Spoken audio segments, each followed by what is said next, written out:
Karibu Mshani Wellness. Tuangalie kuhusu vidonda vya tumbo na utumbo ama peptic ulcers. Nikisema peptic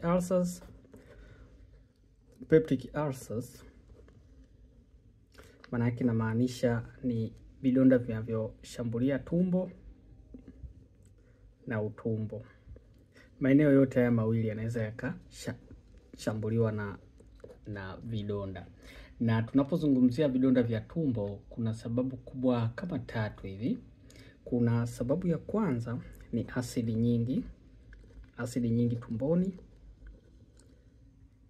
ama kwenye mfumo wa chakula. Lakini pia sababu nyingine ni stress. Lakini pia sababu nyingine ni bakteria, na sio wengine bali ni H. pylori. Hizi ndio sababu kuu ambazo zinapelekea upate vidonda vya tumbo. Na hapa kwenye acid tunaweza tukaweka dawa, au pia unaweza ukaiweka kama nyongeza baadhi ya dawa, hasa dawa za kupunguza maumivu kundi la NSAIDs,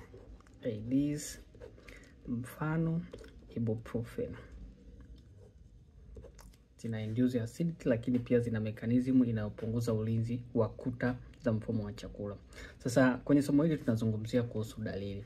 Tuanze moja kwa moja. Dalili ya kwanza ya matatizo ya vidonda vya tumbo ni maumivu. Haya maumivu yanakuja katika namna nyingi sana, lakini main yanakuwa ni kama ya kuchoma, ni burning, kama ya kuwaka moto, yanakuwa kama maumivu ya moto na yanajitokeza, yanaweza yakatokea kwenye tumbo na kwenye utumbo pia. Lakini namna gani unayafeel ni tofauti kulingana na changamoto yako ya vidonda iko sehemu gani. Tukianza na kwenye tumbo, stomach ulcers, vidonda ambavyo vipo kwenye kuta za tumbo kama tumbo. Mara nyingi maumivu yake yanakuwepo baada ya chakula. Baada ya kushiba unapata maumivu makali sana. Yaani unapokuwa umeshiba ndio unapata maumivu makali, kwa sababu kile chakula kinaenda kutonesha vidonda. Lakini kama inatokea kwenye utumbo ama duodenal ulcers, maumivu yake ni tofauti. Maumivu yake ni pale ambapo una njaa ama chakula kimepungua mwilini mwako. Kwa maana hiyo, ikiwa unapata maumivu ya asili ya moto ya tumbo, na napozungumzia maumivu ya tumbo ni ile upper abdomen, ni katikati ya kitovu na kifua chako. Hapa katikati ndio kunakuwa na haya maumivu. Kama haya maumivu yanakuja baada ya wewe kushiba, kama yanakuja baada ya kushiba, maana yake una vidonda kwenye tumbo. Na kama yanakuja wakati una njaa, maana yake una vidonda kwenye utumbo. Hiyo ndio tofauti kubwa ya hii timing ya maumivu na aina ya vidonda ambavyo uko navyo. Lakini pia kuna namna gani hapa kwenye vidonda vinavyokuwa vipo katika utumbo ama duodenal ulcers. Mara nyingi huwa ukila vinapoa, kwa sababu chakula kina neutralize ile acid. Unapokula chakula, nyongo inazalishwa kwa wingi, inaenda kuingia kwenye utumbo. Hii nyongo ina asili ya magadi ama base. Kwa hiyo inakuja kuneutralize kiwango cha asidi ambacho kimeingia na chakula kutoka tumboni kwenye utumbo. Ndio maana unapata nafuu unapokula kama una vidonda vya kwenye utumbo. Lakini masaa 2 hadi 3 baada ya kula, maumivu yanakuwa makali sana. Inategemea umekula kitu gani. Kwa hiyo kama umekula kitu ambacho kinachakatwa ndani ya muda mfupi, maana yake maumivu yatakuja mapema zaidi. Lakini average ni masaa 2 hadi 3 baada ya kula ndio unapata maumivu. Alafu kila yanatulia, basi wewe una vidonda katika utumbo. Lakini pia kuna maumivu wakati wa usiku. Ikiwa maumivu yako wewe yanatokea zaidi wakati wa usiku, na hii ni kuanzia saa 4 mpaka saa 8 usiku. Hapa katikati kama unakuwa unapata maumivu ya tumbo, maumivu yale ya kuwaka, ni ishara kwamba una vidonda katika utumbo ama duodeno, kwa sababu katika utumbo kiwango cha asidi kinazalishwa kwa wingi zaidi katika mida hii wakati umepumzika. Kwa hiyo inaenda moja kwa moja, inaweza ikaathiri hadi utumbo. Kwa hiyo maumivu yanayokuja usiku mara nyingi yanasababishwa na vidonda vilivyopo katika utumbo na sio tumbo, ingawa vyote viwili, vidonda kwenye utumbo na kwenye tumbo, vinaweza vikasababisha matatizo ama haya maumivu ya kati za usiku kulingana na hatua na ukubwa wa tatizo ambapo limefika. Dalili nyingine muhimu ni kinyesi, rangi ya kinyesi. Rangi ya kinyesi. Kwa watu wenye matatizo ya vidonda vya tumbo, rangi ya kinyesi huwa ni nyeusi. Kwa sehemu kubwa inakuwa ni nyeusi na inakuwa inanata. Inakuwa kama gundi vile.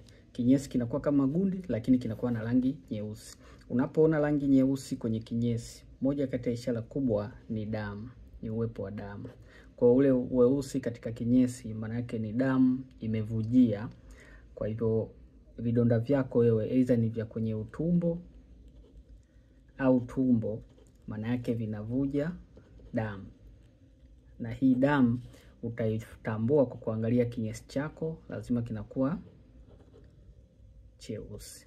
Kwa hii ni ishara moja kubwa kwamba wewe kutoa kinyesi cheusi ni ishara kubwa kwamba una tatizo la bleeding ama kutokwa na damu katika mfumo wako wa chakula. Na moja kati ya sababu kubwa ni uwepo wa ulcers. Kwa hivyo wewe angalia, je, unapata kinyesi cha rangi nyeusi? Vipi kuhusu dalili za maumivu ambazo tumezijadili hapo awali? Kama kuna aina yote ya maumivu ambayo tumejadili hapo awali yanakutokea, jumlisha unapata hichi kinyesi cha rangi nyeusi, basi ni ishara mojawapo kwamba yawezekana una vidonda vya tumbo, na kama bado hujaanza kutumia dozi ama hujaconfirm, ni vizuri kufika hospitalini kufanya check up, kwa sababu vidonda vya tumbo vinatibiwa tofauti kulingana na sababu iliyopelekea hiyo changamoto ya vidonda. Dalili nyingine ni matatizo ya upungufu wa damu. Upungufu wa damu. Kuna watu wengine hii changamoto ya vidonda tumbo inaweza ikawa ni kubwa sana kiasi kwamba wakawa wanapoteza damu nyingi sana. Kupoteza damu nyingi sana, unapata tatizo inaitwa anemia. Anemia, unapopata tatizo anemia, unapoteza vitu vingi sana. Utapoteza kitu inaitwa hemoglobin ambayo inabeba oksijeni katika mwili wako. Kwa hivyo hii itakusababishia upungufu wa oksijeni, kwa hiyo ngozi inakuwa njano. Ngozi inaweza ikawa na ya manjano ama ikapauka. Ngozi yako inapauka sana kwa sababu una low hemoglobin, hayo ile rangi nyekundu. Lakini pia utapumua kwa shida. Kupumua kwa shida. Hasa unapofanya kazi kidogo tu unapumua kwa shida sana, unapumua juu kama vile una asthma. Kama unapata hii changamoto, jumlisha una hizi changamoto nyingine ambazo tumezisema huku juu, basi yawezekana kabisa una tatizo la kupotea kwa damu nyingi katika mfumo wa chakula, tatizo ambalo linasababishwa na peptic ulcers. Dalili nyingine ya vidonda tumbo ni kichefuchefu na gesi au tumbo kujaa. Tumbo linajaa. Kwa nini? Kwa sababu unapokuwa na unapokuwa na vidonda vya tumbo, maana yake mmeng'enyo wako unakuwa uko slow. Kitendo cha mmeng'enyo kuwa slow kinasababisha gesi kujitengeneza katika mfumo wako wa chakula. Hichi kitu kinapelekea bloating. Unaanza kusikia ile miungurumo ya gesi pamoja na kujamba ovyo ovyo. Lakini pia dalili nyingine ni kuhisi kushiba. Kushiba muda mwingi, kwa maana ya kukosa hamu ya kula pamoja na kushiba haraka.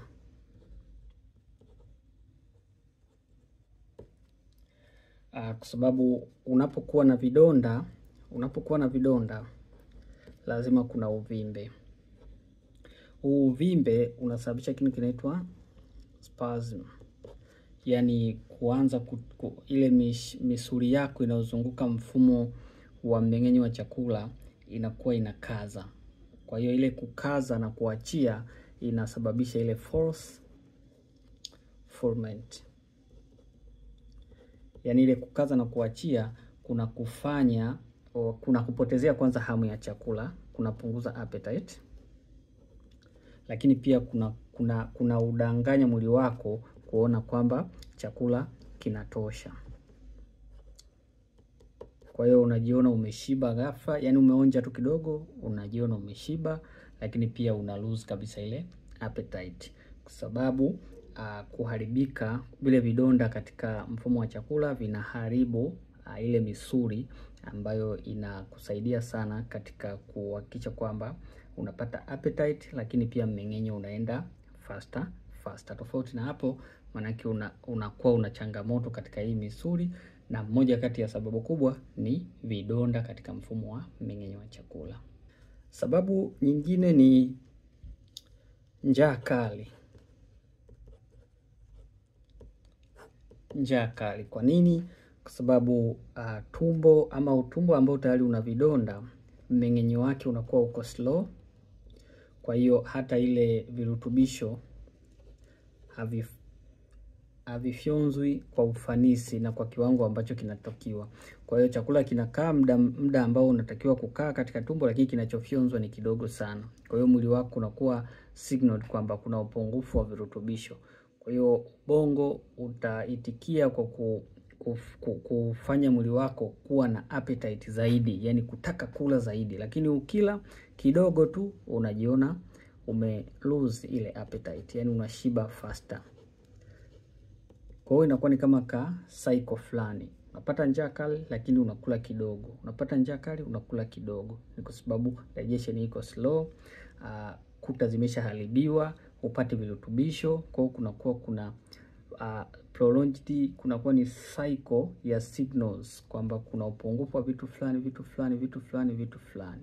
Ndio maana unakuwa unapata njaa kali lakini bila hutosheki. Ukila appetite inakata ghafla, kidogo tu njaa. Dalili nyingine ni maumivu ya mgongo. Kwa watu ambao tatizo la vidonda limekuwa kubwa, vile vidonda vinakuwa ni vikubwa, vinatoboa kuta yote ya utumbo ama tumbo. Kwa hivyo yale maumivu yanakuwa yanatembea, yana radiate kutoka kwenye tumbo mpaka sehemu ya back ya mgongo. Kwa yani maumivu yakianza yanakuwa yana radiate, yanatoka sehemu ile yenye vidonda yanasogea mpaka ile sehemu yote ambayo imeathiriwa mpaka maeneo ya mgongoni kabisa. Kwa hiyo unakuwa unapata maumivu makali sana. Kama una hiyo changamoto ya maumivu makali ya mgongo yale sugu ya kujirudia, jaribu kuangalia dalili nyingine ambazo tumezitaja. Kama zipo 2 au 3, basi jitahidi kushughulikia changamoto ya vidonda tumbo ama vidonda kwenye utumbo. Na dalili ya mwisho ambayo tutajadili ni ladha kubadilika. Ladha ya chakula. Hapa inaweza ikawa ni ladha ya chakula inabadilika, kwa hiyo haupati ile testi ya chakula kama ambavyo inatakiwa. Lakini pia kuna ile kiungulia, kinasababisha kuwa na harufu mbaya mdomoni.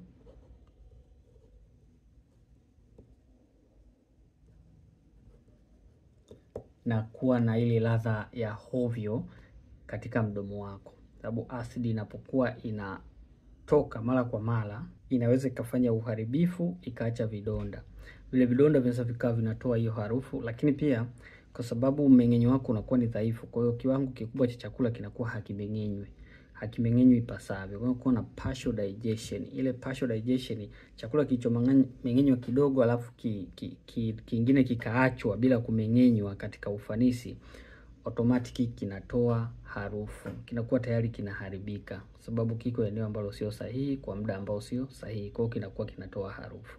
Ile harufu inasafiri na inaweza ikajidhihirisha mdomoni.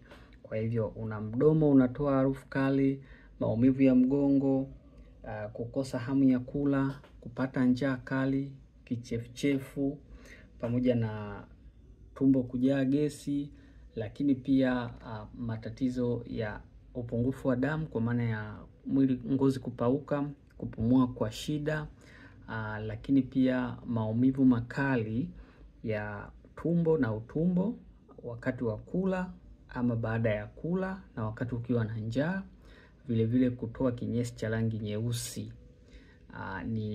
ni dalili kuu za matatizo ya peptic ulcers ama vidonda katika figo, katika vidonda katika tumbo ama utumbo, kwa maana ya ule mfumo wote wa chakula. Kama unapata dalili zozote kati ya hizi tulizozitaja, at least 3-4, basi jitahidi kufanya check up, ujue kama changamoto ni vidonda vya tumbo ama ni changamoto nyingine, ili uanze kuvitibia haraka iwezekanavyo kabla matatizo hayajawa makubwa zaidi. Hope utakuwa umeenjoy somo mpaka wakati mwingine. Bye bye.